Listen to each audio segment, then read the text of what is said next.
of growth, and we consider the interdependent web of existence which nurtures and maintains all creation. As you know, you're no longer required to register in advance to attend a service, but we will continue to lay out seats with some social distancing and request that you continue to use hand sanitizer and wear masks wherever possible, especially when moving around the building. We welcome you for refreshments at the back of the chapel after the service.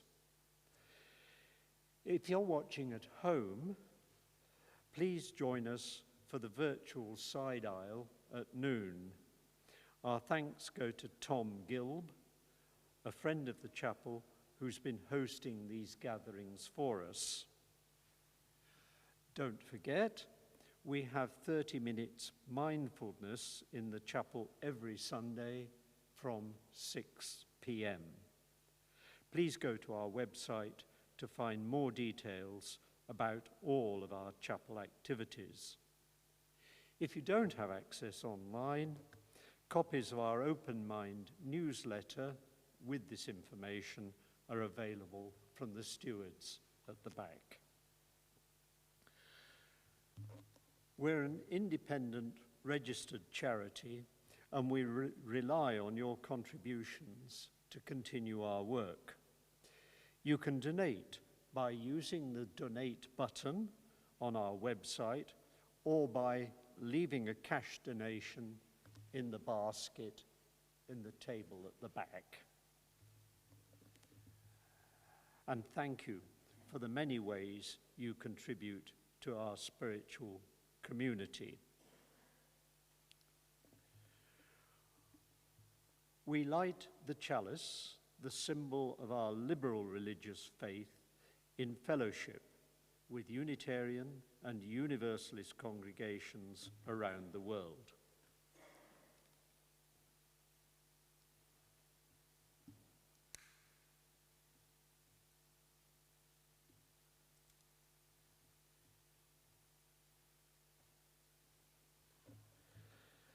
Some words written by my father, Leonard Mason. Our lesser lights are fragments of the distant sun. We light them not in feeble imitation, for if on our little flame a single sunbeam falls, it turns to shadow. We light our chalice to illuminate our debt and kindle our desire.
Well, good morning, everyone, and a special welcome from me. I just want to check that you can hear me through the speakers.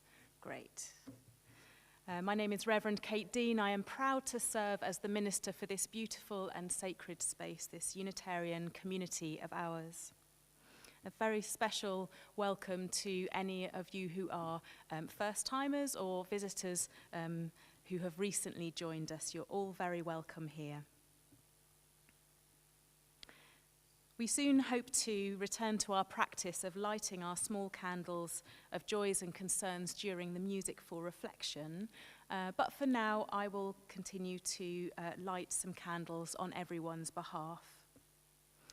There are many concerns at home and abroad, and so today we also light a candle of sorrow, especially for those in the city of Plymouth affected by the terrible shooting, the people of Afghanistan, and the casualties of the earthquake in Haiti.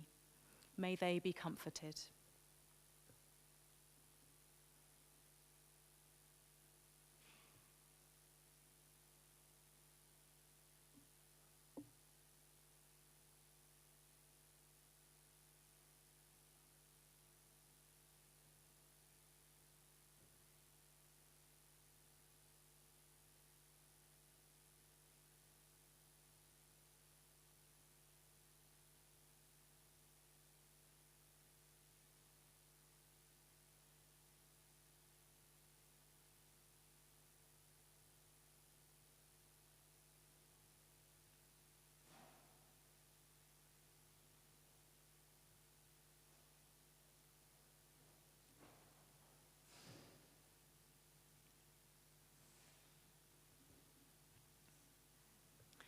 We are a spiritual community and we like to get to know one another. So in a moment, I'll ask you to turn to someone who's somewhat close to you, near you, and just say your name and welcome them to chapel this morning. And there'll be a little music to let you know that we're finishing this part of our greeting.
Thank you, everyone. It's lovely to hear the conversations bubbling away, and I do hope we can continue those conversations over refreshments after the service or in the virtual side aisle.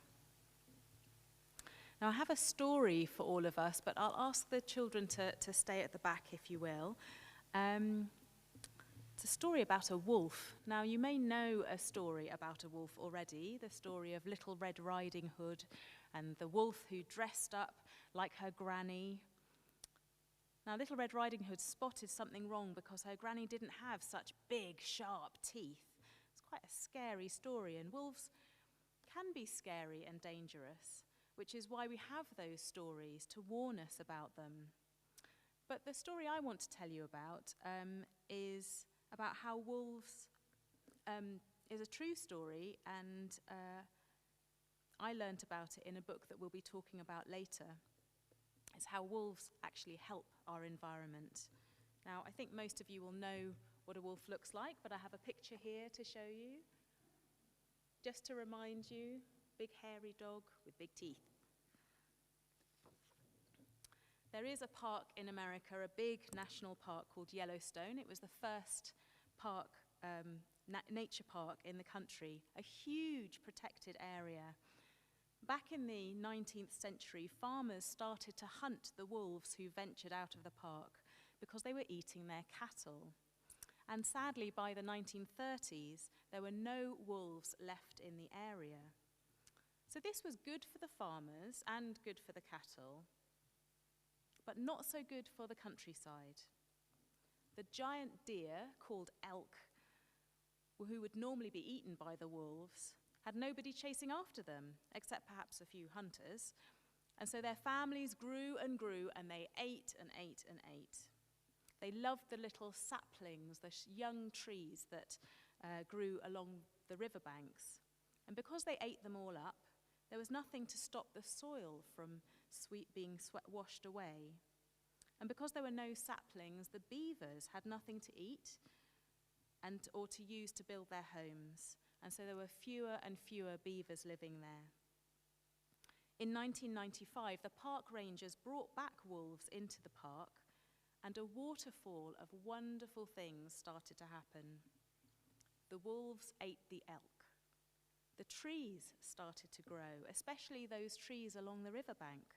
And so within a few years, the riverbanks stabilized and the beavers returned. The beavers started building their dams, which made little pools, and lots of little amphibians who like to live in the water came back. This meant there was lots to eat for different types of birds, so lots of new different species of birds returned because they had plenty to eat. So it all started with the wolves with the big teeth returning. Not so evil, just hungry. And life got back to normal again. And so with that, we say farewell to our children. Enjoy your children's chapel activities, your Bright Lights group.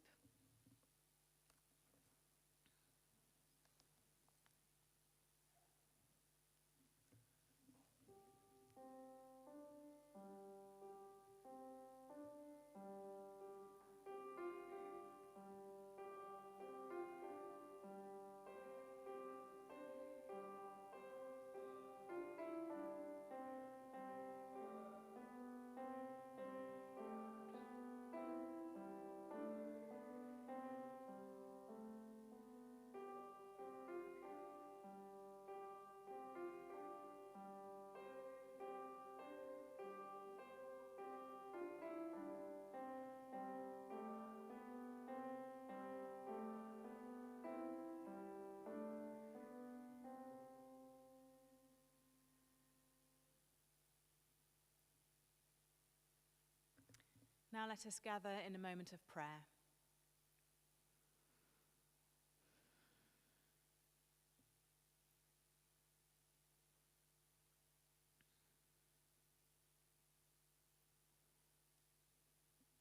We come together as a spiritual community with hearts full of joys and full of concerns. So if you are holding someone in your heart this morning, I invite you to say their name aloud so we may also hold them in our prayers. We hold in our prayers this morning beloved chapel member Susan, who is recovering from a fall.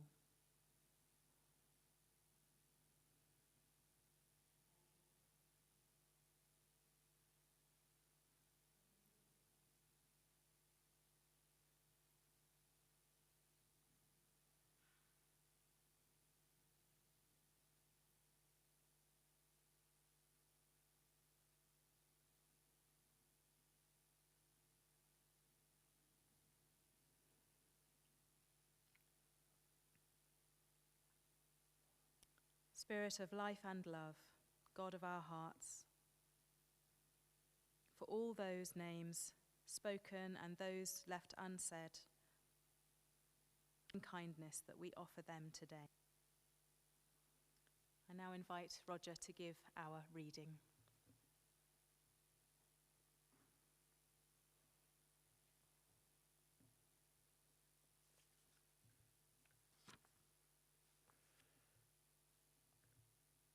Our time, this is All Our Relations by Gary Kowalski.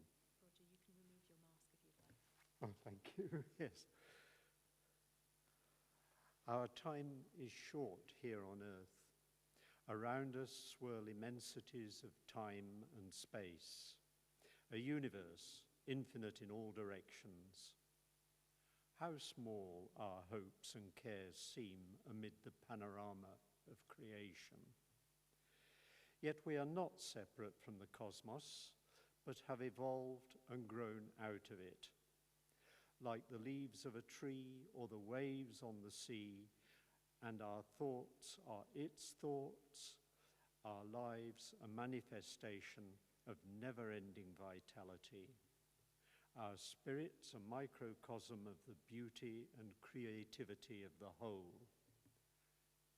Fill us then with reverence and compassion for all who are our kin, cloud and sun, sibling and cousin, the multitude of beings who share this improbable and never to be repeated moment.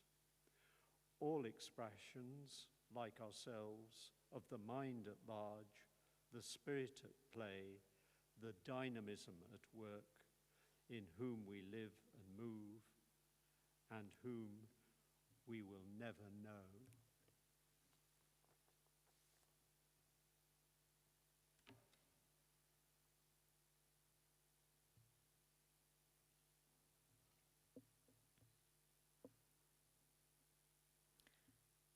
I invite you now into a time of prayer and meditation. We begin with a short prayer, words by Arthur Vasco, followed by a time of silence for you to pray or meditate in your own way.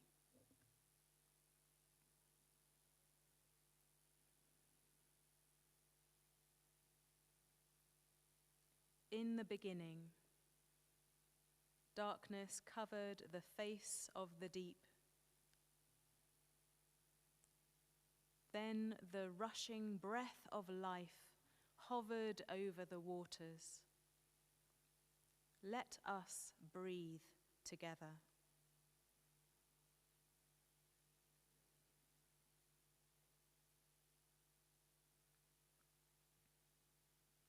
Let us catch our breaths from the need to make, to do. Let us be conscious of the breath of life. We breathe out what the trees breathe in.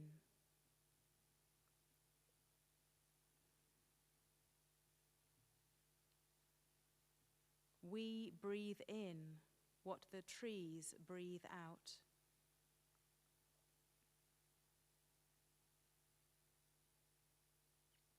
Together, we breathe each other into life.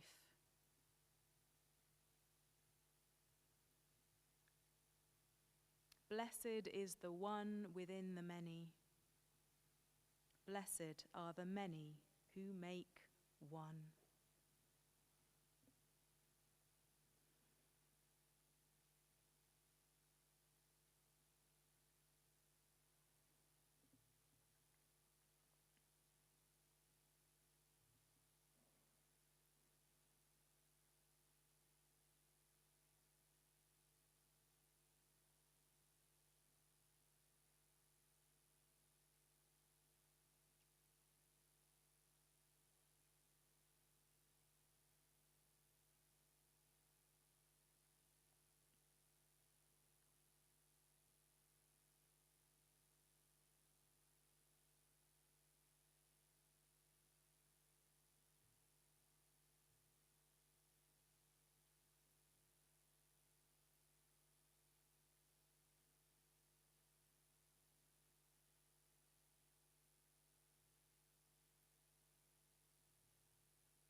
Blessed be and amen.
Did you know that elephants walk on their tiptoes?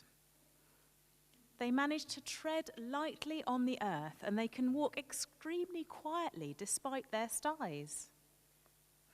This is because of a sort of spongy elastic pad on the bottom of each foot, which muffles the sound of snapping twigs as they're walking by. And the tiptoes? That's because the pad is under their heel, and so it's only their toes that really meet the ground. Well, if lumbering elephants can do it, then maybe we should all think about how we can tread a little more lightly on the earth. When we think about our place in the natural network of the world, we realize we have a responsibility to reduce the negative effects of our living on the earth. The amount of waste we produce, the energy we use, as well as increasing the positive actions, the organizations we support, and the causes that we champion. I've been thinking about the impact of human intervention while reading Peter Wohlleben Wohleben's book, The Secret Network of Nature. And you may have come across his other work, The Secret Life of Trees. He likens nature to a giant clockwork mechanism where everything is neatly arranged and interconnected. Everything has its place and its function. All the animals and plants are part of a delicate equilibrium, he writes, and every entity has its purpose and role in its ecosystem. In the 18th and 19th centuries, the deist philosophical movement, some of whom were Unitarians, also spoke about the world as a clockwork watch and proposed this as evidence of God, the great watchmaker at work. The debate then was about whether God had built the watch and then just wandered off, or whether he in those days, had continued to tinker with the mechanism. The development of the theory of evolution as an alternative explanation for the planet's diversity was one reason why the deist view became unpopular and was abandoned by so many, including, of course, most Unitarians. Looking around at the astonishing diversity we find in the natural world, it's natural to be curious about the interconnected nature of our existence and our place in this web of life. The importance of this interconnection is enshrined in one of the 7 principles of Unitarian Universalism. Our UU cousins in America have been through a lengthy process to produce these principles, and the final one, the 7th principle, is respect for the interdependent web of all existence of which we are a part. It is the foundation on which many of us place our faith, and although it encompasses the idea that we are connected to something beyond ourselves, perhaps a divinity which is greater than us, at its heart is a reverence for nature.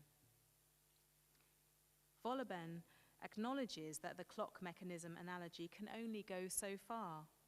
As we gain more knowledge about the complexity of nature, we find that it's not just one cog affecting the next. He writes, everything is connected in a network so intricate that we will probably never grasp it in its entirety. And that is a good thing, because it means that plants and animals will continue to amaze us. It's important for us to realize that even small interventions in nature can have huge consequences, and we'd better keep our hands off anything that we have no pressing reason to touch. In the creation stories of the 3 Abrahamic faiths, the earth is given to human beings who are entrusted with its care. But it's clear that human intervention is often detrimental. Then when we try to fix what another human has done wrong, there may well be unintended consequences there as well. If there is a natural order to things, then there is also the argument that nature should take care of itself.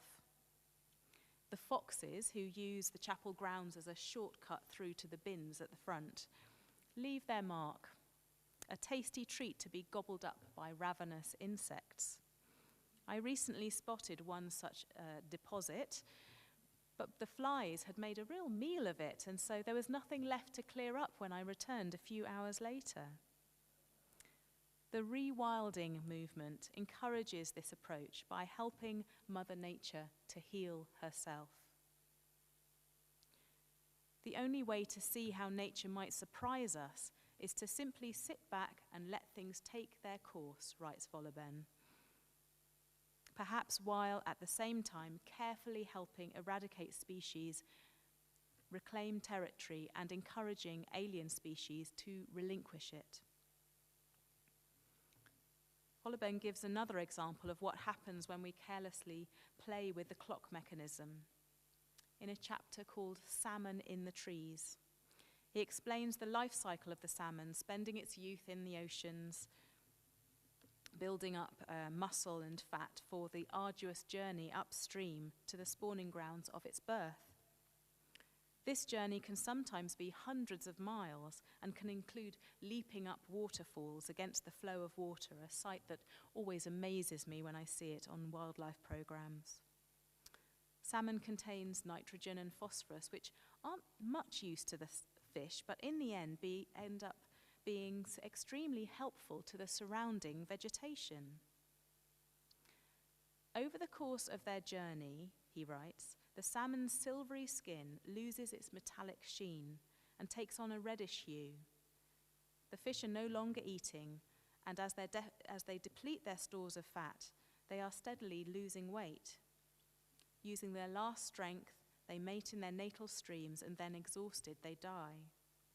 For the forest all around and its inhabitants, the salmon run means it's time to get out and haul in the catch. Lining the riverbanks are hungry hunters, bears. And along the Pacific coast of North America, this means black bears and brown bears.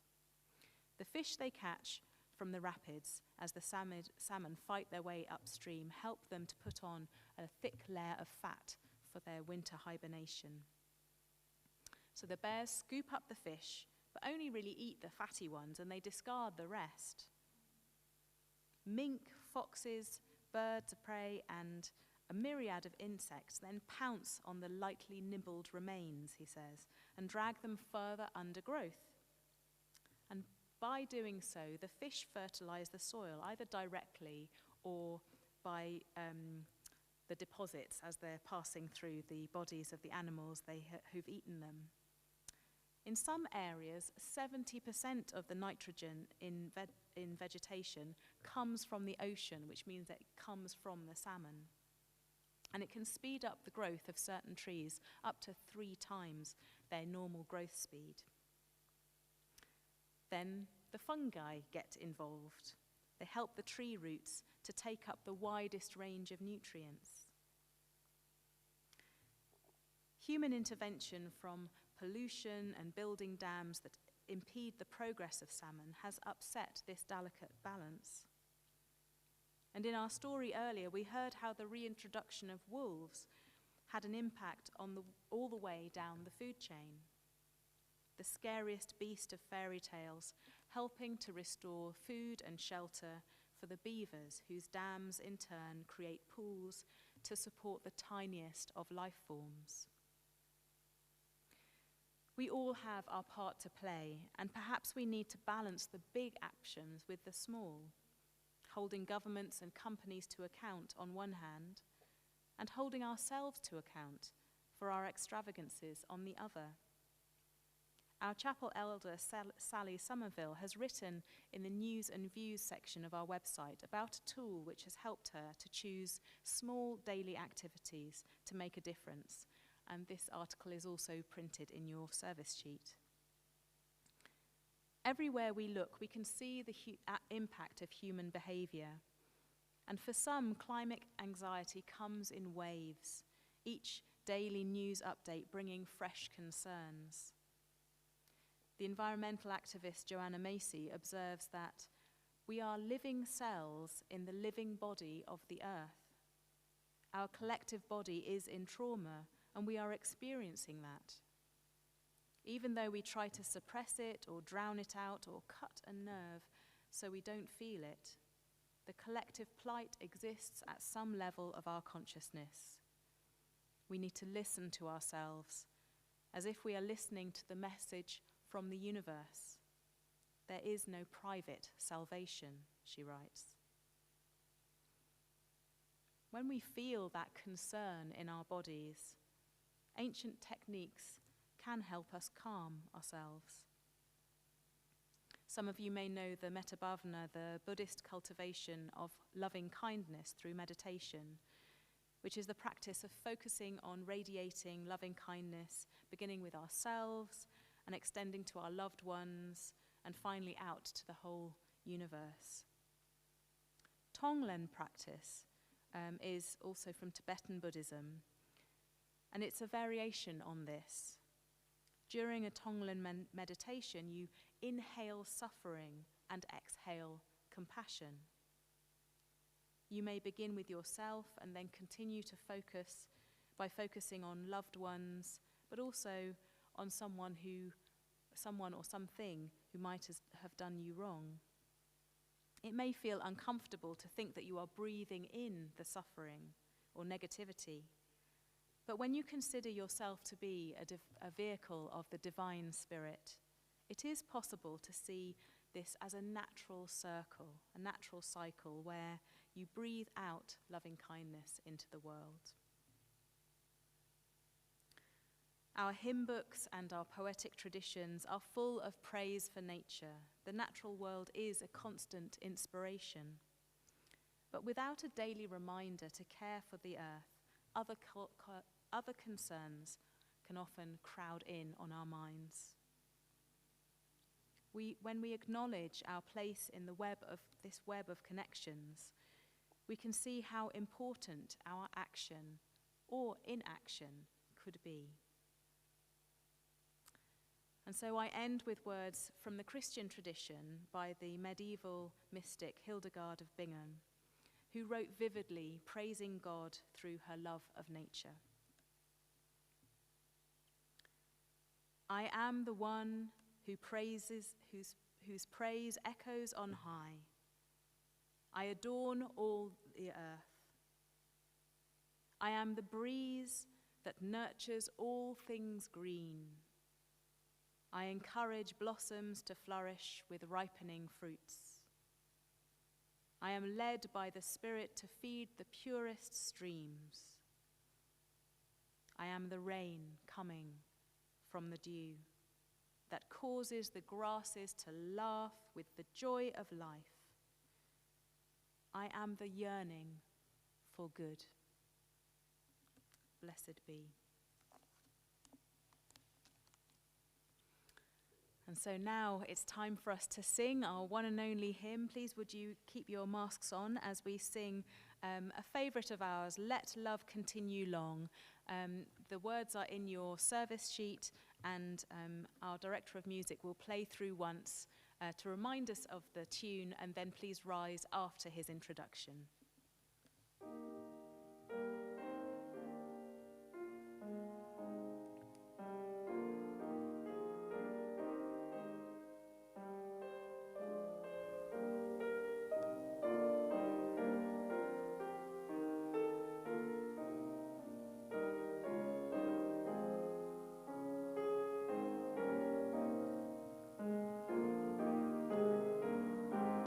Please rise.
please remain standing for our closing blessing, taken from To Learn from Animal Being by John O'Donoghue.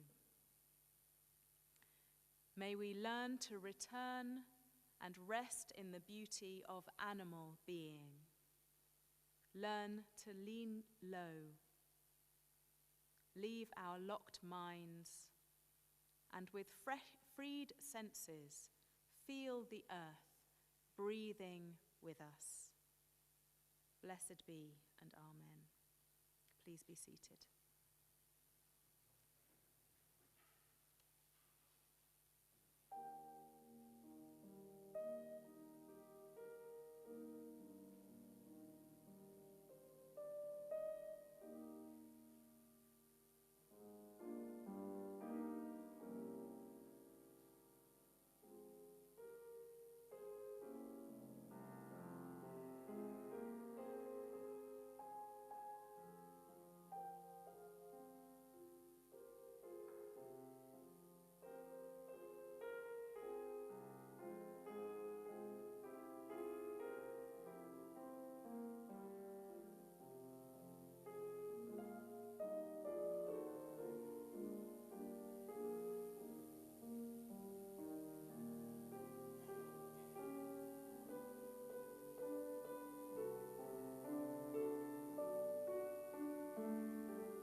Thank you so much to John for the beautiful music and to everyone who has helped to make this service special this morning. Please do join us for refreshments at the back of the chapel or on Zoom at our virtual side aisle. Thank you, everyone.